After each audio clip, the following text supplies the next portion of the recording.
Morning light spills through the thin white curtains of a small, old house on Maple Street. Inside, Auntie Rose moves slowly, her footsteps soft against the creaking wooden floor. The kettle hums on the stove, steam curling like ghosts of memory. The air smells of chamomile and old wood. On the wall hang faded photographs, a wedding portrait of a young black woman with bright eyes and a tall white man smiling beside her. They look happy, unaware of how time would unspool between them. Rose sits by the window with her cup of tea, staring out at the empty street. The town is quiet except for a passing bus and a barking dog. Her eyes are heavy with a tiredness that sleep never cures. Every morning she wakes before dawn, out of habit, the same way she did when William was still there. He liked his breakfast early, now there's no one to cook for. Still, she sets 2 cups on the table. The clock ticks. She whispers, "Good morning, Will," as if the air can carry her voice to wherever he went. A gust of wind slips through the slightly open window, fluttering the edge of an old letter pinned to the fridge. It's the last thing he ever wrote, no anger, no passion, just a single line, "I can't stay in this silence anymore." Rose's fingers brush over the paper. She closes her eyes. Outside, the neighbor's child rides a bicycle past her yard. "Good morning, Auntie Rose," he calls. She forces a small smile and waves, hiding her loneliness behind her warmth. In the distance, church bells begin to ring.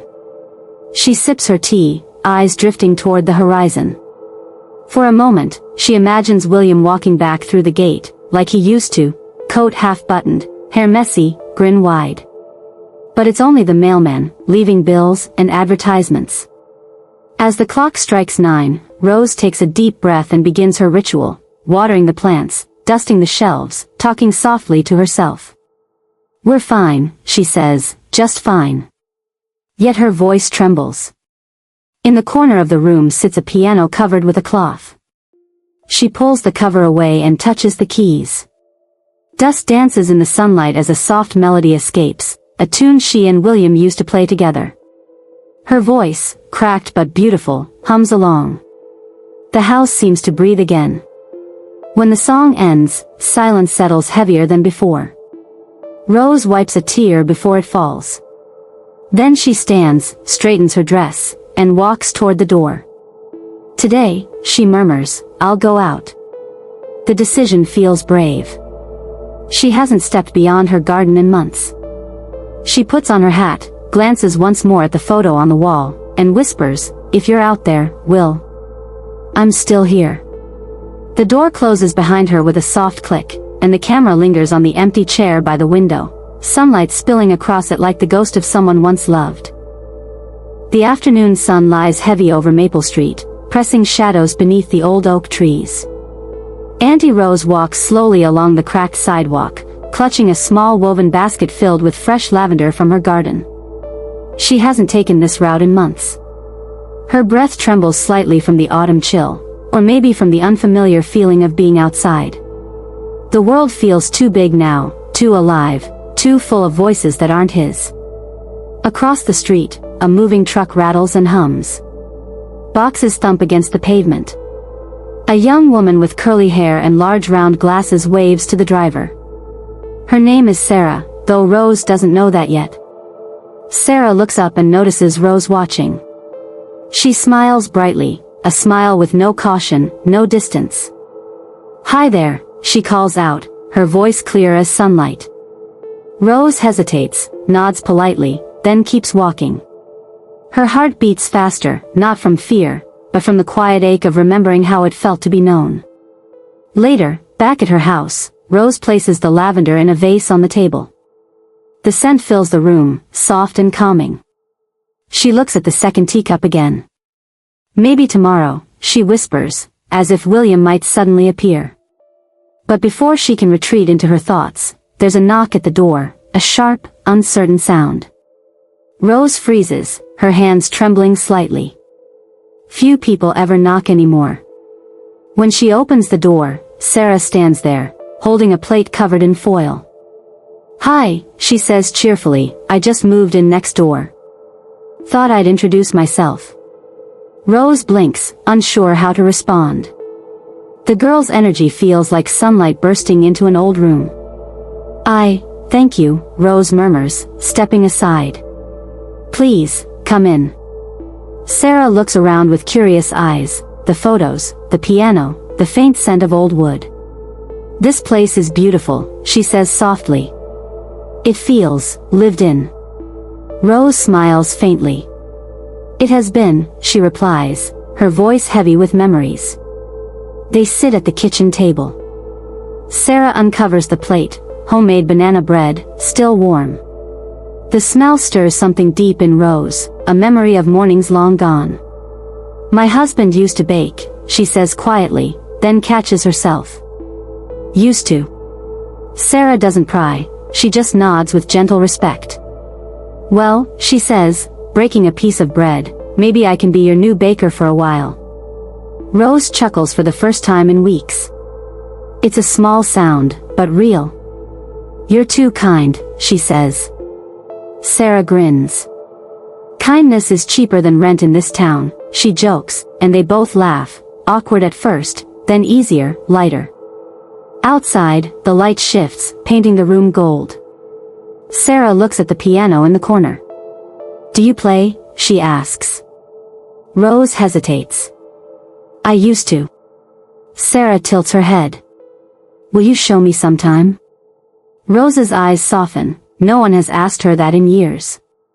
Maybe, she says quietly, if you bring the bread again. As Sarah leaves, she turns at the gate and waves. Good night, Auntie Rose. The name catches Rose off guard, Auntie Rose.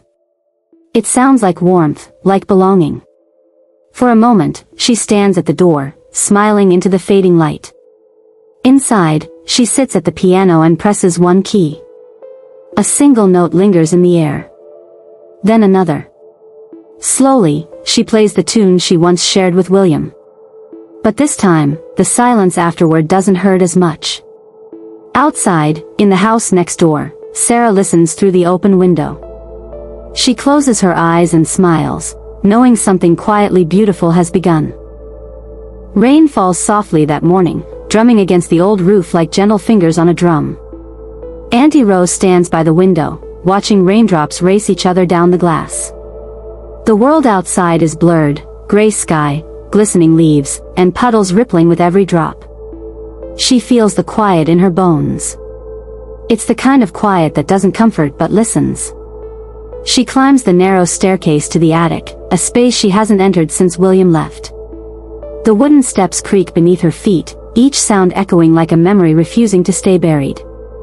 She opens the door, dust motes swirl in the air, dancing in the thin beam of light from the small circular window. The smell of old paper, cedar, and forgotten time fills the air. Boxes are stacked against the walls, labeled in William's handwriting, books, winter coats, memories. Rose hesitates before kneeling beside the last one, the one marked letters. Her fingers tremble as she unties the faded ribbon. Inside are envelopes yellowed by years, each written in the same elegant script, to my Rose. She opens the first. The paper is fragile, the ink faded, but the words still breathe. My Rose, the world feels smaller when you smile. Promise me you'll never hide that light. She closes her eyes. For a moment, she hears his voice, warm, teasing, alive. The sound wraps around her heart like an embrace she can no longer return. Another letter slips free, dated years later, the tone different. Sometimes I feel like I'm talking to a wall between us. You're here, but not here. What did I do wrong? Her chest tightens. She remembers those nights, sitting across from him at the dinner table, silence thick between them. She thought love could survive without words, that comfort meant quiet. She didn't see how loneliness could bloom even inside affection. The next letter is the last, written the week he left. I can't stay in the silence anymore, Rose. I love you, but I've forgotten the sound of your laughter. The paper trembles in her hands. Tears finally spill down her cheeks, not from anger but from the simple truth that he was right. She had built her silence like a wall, thinking it would protect them both. It only caged them. A soft creak behind her breaks the spell. Sarah's voice floats up the stairs. "Auntie Rose?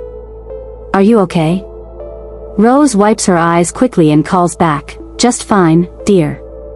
Just old memories." Sarah climbs up, curiosity glowing in her eyes. "This place is amazing," she says, brushing dust from an old photo frame. In it, Rose and William are laughing, mid-dance at some forgotten party, joy caught forever. "You were beautiful," Sarah whispers. Rose smiles faintly. "I still am," she says, half teasing, half believing it for the first time in years. Sarah notices the letters. "Love letters?" she asks softly. Rose nods. "Once upon a time." Sarah sits beside her, silent, respectful. After a long pause, Rose says, "He left because I forgot to speak. Love needs sound, not just presence." Sarah takes her hand gently. "Then speak now," she says. "Tell me one of your stories." For the first time, Rose begins to talk, about her youth, about meeting William in London, about music, laughter, rain, and how she thought love was enough without conversation. Her voice cracks, but the attic seems to come alive with her words. It's as if the ghosts of her memories finally exhale. By the time they climb down, the rain has stopped. The air smells new, washed clean. Rose looks at the letters in her hands, then at Sarah. "Would you help me burn these?" she asks softly. Sarah hesitates, then nods. Together, they step into the backyard, light a small fire in the tin barrel, and feed the letters to the flame. The paper curls, darkens, and disappears into ash, but Rose doesn't feel loss. She feels release. As the smoke drifts into the evening sky, she whispers, "Goodbye, Will." The firelight flickers across her face, and for the first time in years, her smile looks like sunrise. Sunday morning arrives wrapped in gold light. The town is still damp from last night's rain, streets shining like mirrors. Auntie Rose stands before her mirror, adjusting her hat, a soft lavender one that matches the ribbon at her collar. She hesitates before stepping out, hand resting on the doorknob. It's been over 2 years since she last went to church. The bells begin to ring, their echo flowing through Maple Street, and she takes a deep breath. "It's time," she whispers. At the church gate, a few people glance her way, polite smiles, a nod here and there. Some recognize her from long ago, others know only rumors. She was the woman with the white husband who left. But Rose holds her chin high, walking with quiet grace. Inside, sunlight spills through stained glass windows, painting the pews in blue, red, and gold. Dust floats like tiny stars in the light. Pastor John, a kind-eyed man with silver hair, greets her with warmth. "Sister Rose," he says softly, "it's been a long while." She smiles. "Too long, Pastor." He gestures toward the front row, but she chooses a seat near the back, somewhere between belonging and distance. The choir begins to sing. Their voices rise in waves, deep, soulful, filled with yearning. Rose closes her eyes, letting the music pour into her chest. For a moment, she feels William beside her, his hand in hers. She used to sing with him in church. He always hummed off-key but with such joy that she could never stay mad. Her throat tightens as tears press behind her eyelids. When the sermon begins, Pastor John speaks about forgiveness, not of others, but of oneself. Sometimes, he says, his voice soft but steady, we carry guilt like a coat we refuse to take off, even when the sun is warm. But God did not make us to live in shame. He made us to remember, and to heal. Rose stares down at her folded hands, his words sinking deep. She realizes she has been punishing herself for years, for silence, for loss, for being too afraid to speak love out loud. After the service, she lingers by the doorway, watching the congregation drift out in cheerful groups. Sarah appears suddenly, waving. "You came," she exclaims, as if this is something to celebrate. "Of course," Rose smiles, "I had to hear the bells again." Sarah grins. "You look happy," she says. I feel lighter, Rose admits. Pastor John joins them.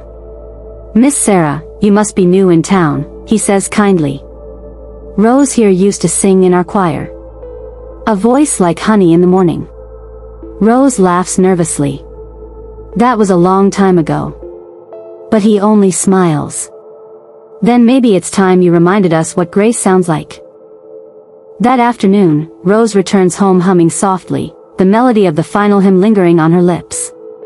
She opens her windows wide, letting the fresh air in.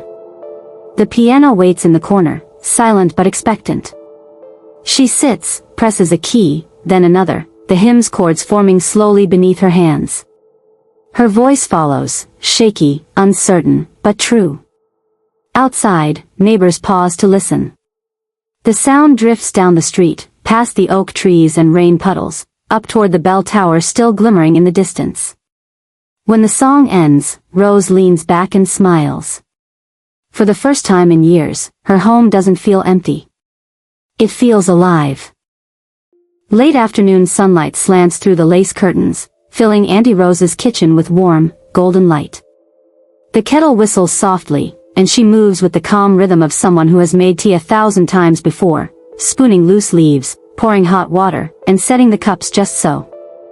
Across the table, Sarah sits cross-legged, elbows on the surface, watching her with a curious, affectionate smile.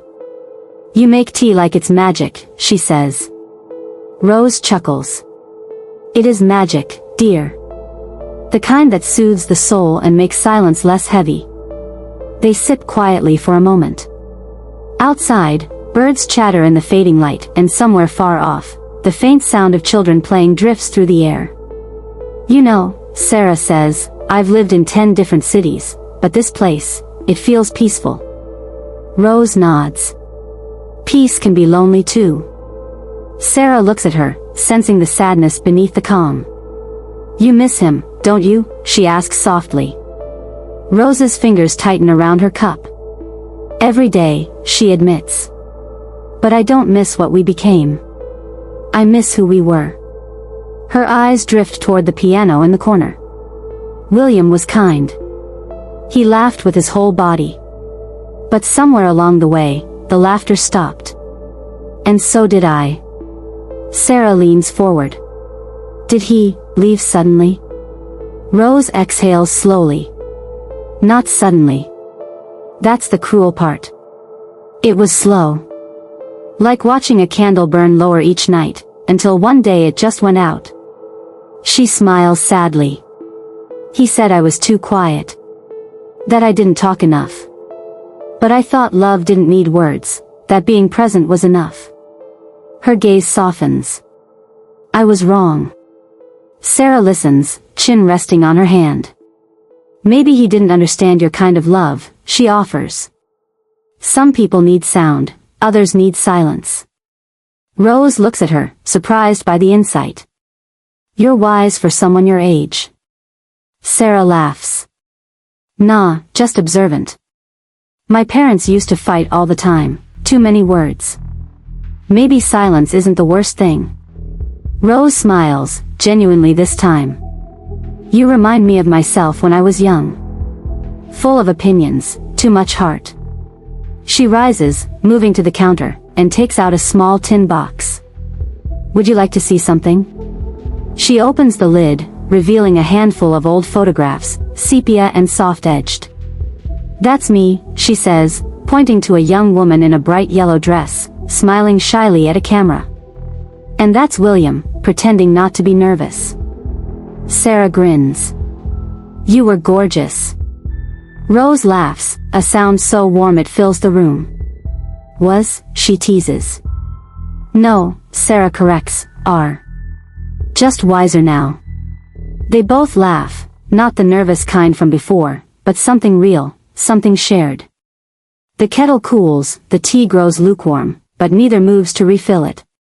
The conversation flows easily now, from gardens to books to music.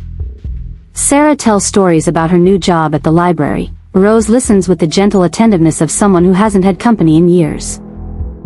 As the evening deepens, Sarah stands to leave. Thank you, Auntie Rose, she says. For the tea and the stories. Rose nods, smiling softly. Come by any time, dear. The kettle's always ready. When the door closes, Rose lingers by the window, watching Sarah walk down the path. The girl's laughter carries faintly through the dusk, young, alive, unbroken.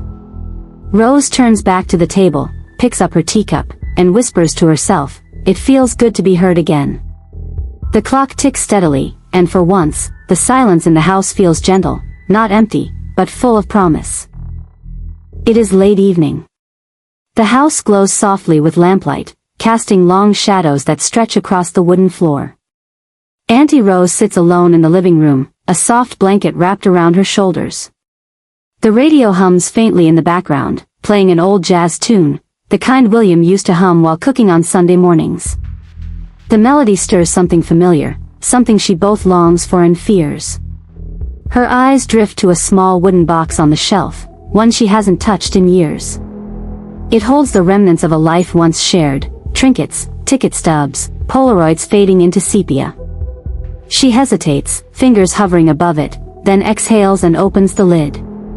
The smell of cedar and paper greets her like an old friend. Inside, she finds a photograph she's never noticed before. It's tucked behind an old recipe card, edges worn, corners curling. She holds it up to the light. It's her and William, younger, carefree, standing in front of a small cafe somewhere in Paris. The wind had caught her hat that day, and he was reaching to grab it, laughter frozen mid-moment.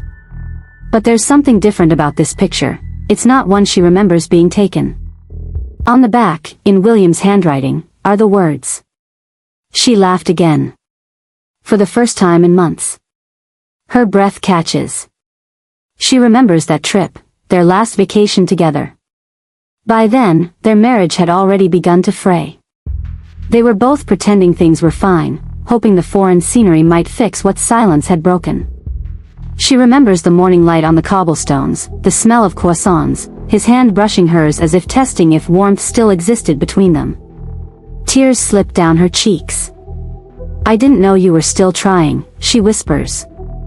"I thought you'd given up already." Her voice trembles. "Maybe I gave up first." She sets the photograph on the table and stares at it. The laughter frozen in that picture feels like a ghost, something beautiful and unreachable. She touches her reflection in the glass frame, fingers trembling. "I used to be that woman," she says softly. "I used to smile like that." A knock at the door startles her. She wipes her tears quickly, collects herself, and opens it. Sarah stands there, holding a box of cookies. "I made too many," she says with a grin. "Figured I'd share before I eat them all." Rose laughs through the ache. "You and your timing," she says. "Come in before the cookies melt." As they sit together, Sarah notices the photograph on the table. "Is that him?" she asks gently. Rose nods. "Paris. Long time ago." Sarah studies it. "You look happy." "I was," Rose admits. "But happiness is funny, isn't it? You don't always know when it's slipping away." Sarah tilts her head. "Maybe it doesn't slip away. Maybe it just changes shape." Rose smiles faintly. "You sound like a poet." Sarah laughs. "Maybe I just listen too much." They share cookies and quiet conversation. The photograph rests between them like a bridge, one woman looking back at her past, the other peering into her future. Later, when Sarah leaves, Rose stays up long after midnight. The photograph lies beside her teacup. She takes a deep breath, then frames it properly, setting it not on the shelf of memories, but on the piano, next to the fresh vase of lavender. It's not a relic anymore, it's a reminder that love once existed, and that laughter can return, even in echoes. Before going to bed, she hums the same jazz tune playing on the radio. Her voice fills the room, soft and trembling, but alive. As she turns off the lamp, the last thing we see is the photograph, illuminated in the glow, two people caught forever in laughter. It's a gray afternoon, the kind that feels suspended between rain and quiet.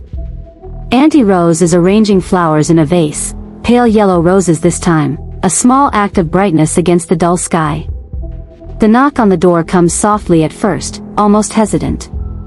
She wipes her hands on her apron and opens it, expecting Sarah with another batch of cookies. But it isn't Sarah. Standing on the porch is a tall man with thinning silver hair and eyes that once held laughter, William. For a moment, neither of them speaks. Time folds in on itself.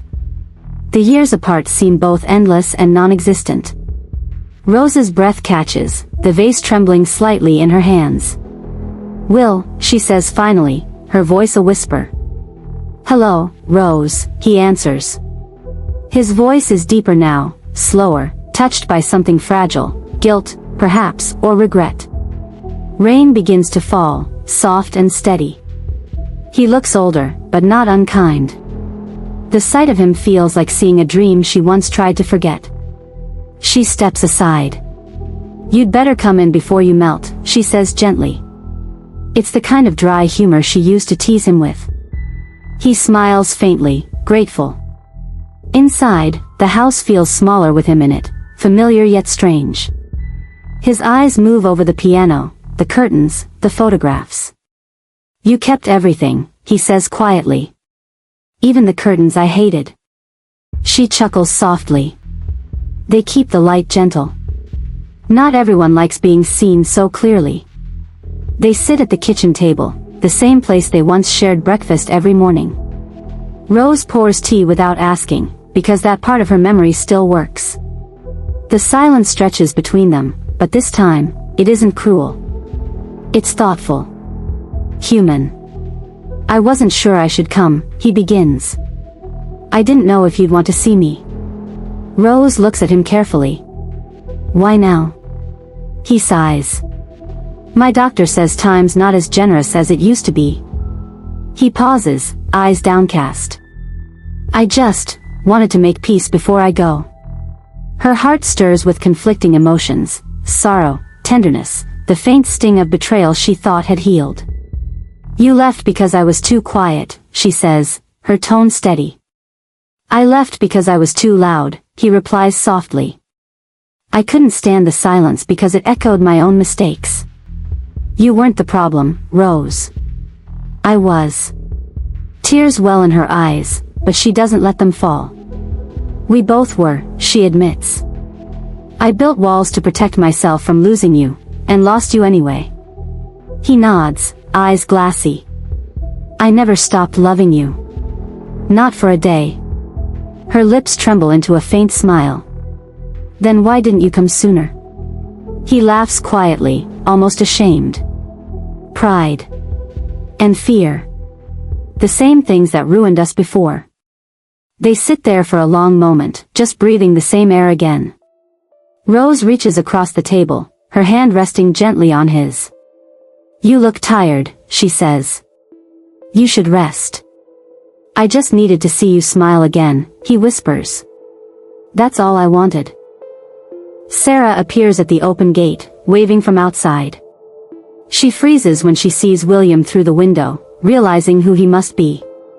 Rose nods to her, a silent reassurance. Sarah waves softly and leaves, giving them space. William stands to go, his movements slow but steady. "I'll be in town for a few days," he says. "If you'll have tea with me again, maybe we can talk properly this time." Rose smiles, gentle and kind. "You bring the questions," she says. "I'll bring the tea." He hesitates at the door, then turns back. "You're still beautiful, Rose." She laughs softly. "You always did have bad eyesight." When he leaves, the rain stops. Rose stands at the window, watching him walk down the street, his coat damp, his shoulders slightly hunched. She doesn't cry this time. Instead, she whispers, maybe silence can forgive too. As the light fades, she sits at the piano and plays the melody they once shared. Outside, the street glistens, and for the first time, the music sounds like peace. The storm arrives without warning. Clouds roll in like bruises across the sky, thunder grumbling in the distance. Auntie Rose closes her windows, the wind pressing against them as if the night itself wants to be let in. Rain pelts the roof, heavy and relentless. She lights a single candle on the table, its flame flickering wildly in the draft. Her heart hasn't settled since William's visit. Every sound, the thunder, the dripping water, the creak of the floor, echoes his voice in her mind. I never stopped loving you. She stares at the teacup still drying by the sink. The one he drank from sits slightly apart, as if afraid to be put away. She moves to the piano, seeking comfort in familiar keys. Her fingers hover, but no music comes. The storm outside grows louder, drowning out even her breath. Then, in the chaos, a faint knock. At first she thinks it's the wind, until it comes again. She grabs her shawl and opens the door. William stands there, soaked through, rain running from his hair. The road's flooded, he says, voice trembling. Couldn't get back to the inn. Without hesitation, Rose steps aside. Come in before you drown. He enters, shivering. She hands him a towel, watching as he dries his face.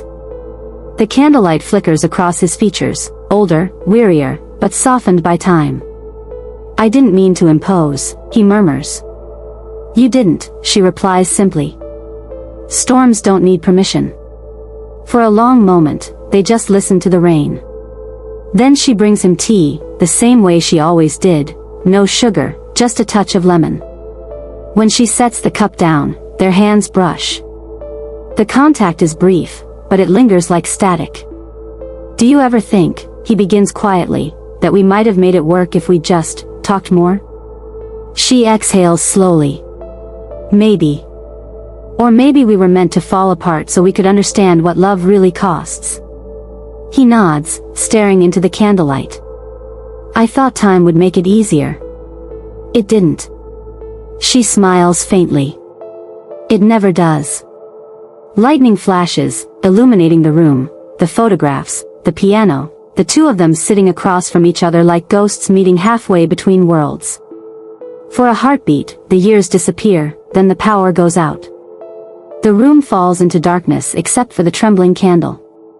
Rose stands, steady despite the flicker. You'll stay here tonight, she says gently. The storm's not done yet. He hesitates, but she adds, there's no use fighting the weather or the past. Later, as the rain softens to a whisper, she checks on him in the guest room. He's already asleep, his breathing slow and uneven. She watches from the doorway, her heart full, not with longing, but with something deeper. Forgiveness. She whispers into the quiet, rest easy, Will. We've both come home. The camera lingers on her face as she closes the door. Outside, the storm fades. Inside, the candle burns low, steady and calm, the last remnant of a night that washed old pain clean. The morning light slips through thin gray clouds, soft and uncertain after the night's storm. Auntie Rose wakes early, the world still damp and shining. Raindrops cling to every leaf, and the air smells of wet earth and renewal. She moves quietly through the house, her slippers whispering across the wooden floor.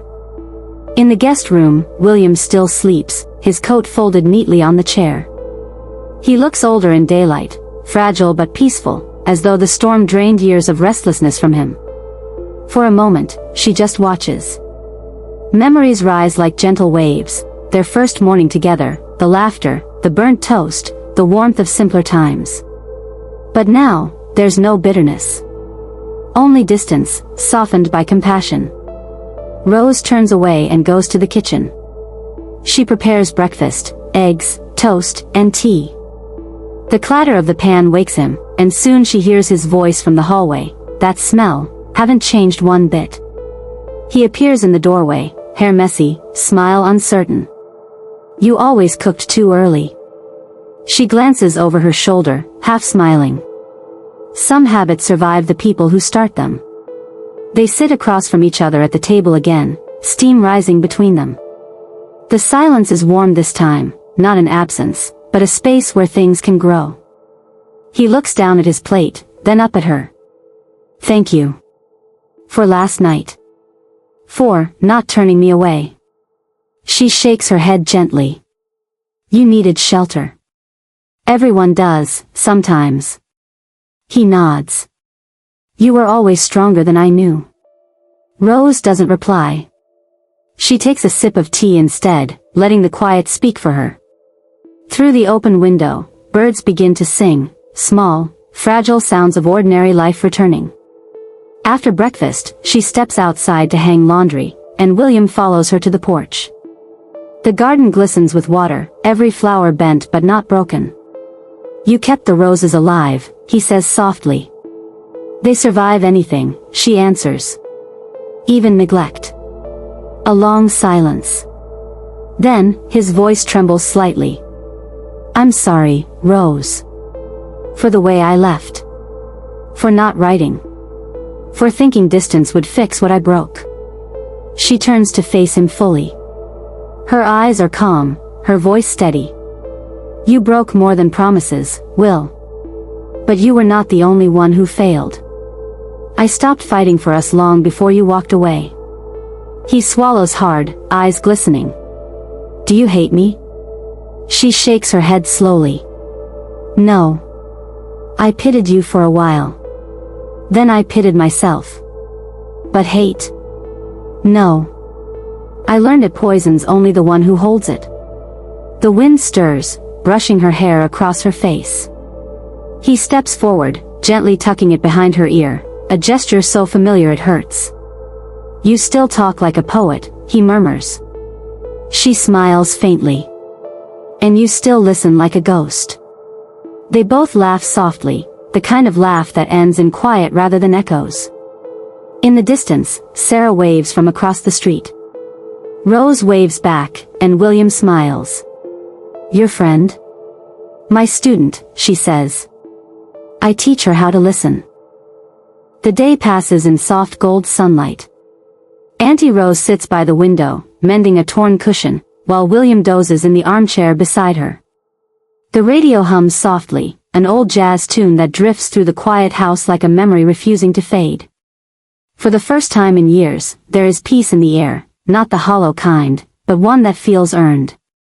Then, as Rose reaches for her sewing scissors, something slips from between the chair cushions, a small, folded envelope. The paper is worn, its edges frayed. Her name is written on the front, Rosemary. Her heart stills.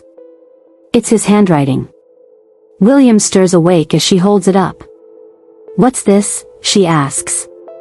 He blinks, realizing what she's found. Ah. I meant to tell you. Rose's voice is calm, but there's a tremor beneath it. Tell me what, Will? He sits forward, hands clasped. It's a letter I wrote years ago. After I left. I carried it with me everywhere. Thought I'd send it, then thought I shouldn't. I guess it's followed me ever since. She hesitates, then unfolds it. His handwriting fills the page, shaky, uneven. The words blur as she begins to read aloud. My dearest Rose. I left because I didn't know how to stay. Not with all the noise in my head, the doubts, the guilt, the things I didn't say. I told myself leaving was mercy. It wasn't. It was fear. You gave me more love than I ever deserved, and I mistook it for something I could live without. I was wrong. Every silence since has had your voice inside it. Her eyes lift from the page, wet with tears she refuses to let fall. William watches her, silent, remorse heavy in his gaze. If you ever read this, I hope it's because I found the courage to bring it to you. If not, then know this, I never stopped believing you were the better part of me. The only home I ever had. Her voice breaks. The last lines tremble from her lips. Yours, always. William. The letter drops to her lap. The room feels full and hollow all at once. Rain begins again outside, soft this time, like a whisper. She looks at him through her tears. Why now? Why bring this to me after all these years? He exhales, the weight of truth pressing down. Because I'm sick, Rose. The doctor wasn't talking about time and months, He meant weeks. Maybe days. The air shifts, the silence thick. Rose covers her mouth, as if holding back the sound of breaking. William's voice softens. I didn't come for pity. I came because I wanted to end where I began, with you. Rose stands slowly, crossing the space between them. She kneels before him, taking his hands in hers. Her eyes meet his, pain, compassion, memory, all at once. Then you'll stay, she whispers. Not as a ghost, but as the man I once loved. We'll face whatever's left together. He nods, unable to speak. Tears fall freely now, but they feel like release, not ruin. The camera drifts toward the window, the rain tracing slow trails down the glass. Night falls gently over the house. The storm has passed, but its memory lingers in the damp air and the distant sound of dripping eaves. Inside, Auntie Rose moves carefully, setting a tray of soup and tea beside William's armchair. He looks weaker now, pale, his hands trembling slightly as he tries to hold the cup. She helps him steady it, her touch gentle. You should have told me sooner, she murmurs. He smiles faintly. You would have worried yourself sick. I'm doing that anyway. A small laugh escapes him, fragile but real. He takes a sip of tea, eyes tracing the piano across the room. Do you still play every night? He asks. Not every night, she replies. Some songs hurt too much. William leans back, breathing shallowly. Then play for me now. Just once more. Before the songs forget my name. Rose hesitates, then rises. She crosses to the piano and removes the dust cover, revealing the old keys worn smooth by years of touch. The candlelight glows on her dark skin, soft and warm. She sits, takes a breath, and begins to play, the same melody they once shared in happier times. The notes drift through the room like a prayer. Slow. Tender. Full of the weight of memory. William's eyes close, his lips curling into a faint smile as he listens. The music wraps around him, carrying pieces of their life, laughter, arguments, quiet mornings, the scent of rain on their first porch. Her voice rises softly, humming along. Age has roughened it, but it still carries beauty, the kind born from sorrow and endurance. The house seems to hold its breath. Even the wind outside grows still. When the song ends, Rose's hands remain on the keys. She doesn't move. William opens his eyes, tears glistening. It's even more beautiful now, he whispers. She turns slightly, smiling through her own tears. That's because it's real now. No pretending. He nods, his gaze gentle. If I could live again, Rose, I'd never walk away. She walks to him, sits beside the chair, and takes his hand. And if I could live again, she answers softly, I'd tell you to stay, louder this time. He chuckles weakly. Then maybe I'd have listened. His voice fades into a whisper. You always had the stronger will. A silence settles, deep and sacred. The candle flickers low, shadows moving across the room. William's eyes grow distant, his breathing slowing. Rose feels his hands slacken in hers. She leans forward, resting her head gently against his chest, the faint rhythm beneath her ear fading, then still. She closes her eyes, tears sliding silently down her face. Rest now, she whispers. You're home. The music begins again, not from her, but as if carried by the air itself. A faint echo of their song, rising through the quiet, blending with the night. Outside, the moon breaks through the clouds, bathing the garden in silver light. The camera pulls back through the window, showing Auntie Rose holding him, framed by the warm glow of the candle. The morning after is impossibly still. Sunlight filters softly through the lace curtains, turning the air golden. The piano remains open, one note still slightly pressed from the night before. A teacup sits cold beside the chair. Auntie Rose stands at the window, her eyes distant, her hands clasped around the letter William wrote.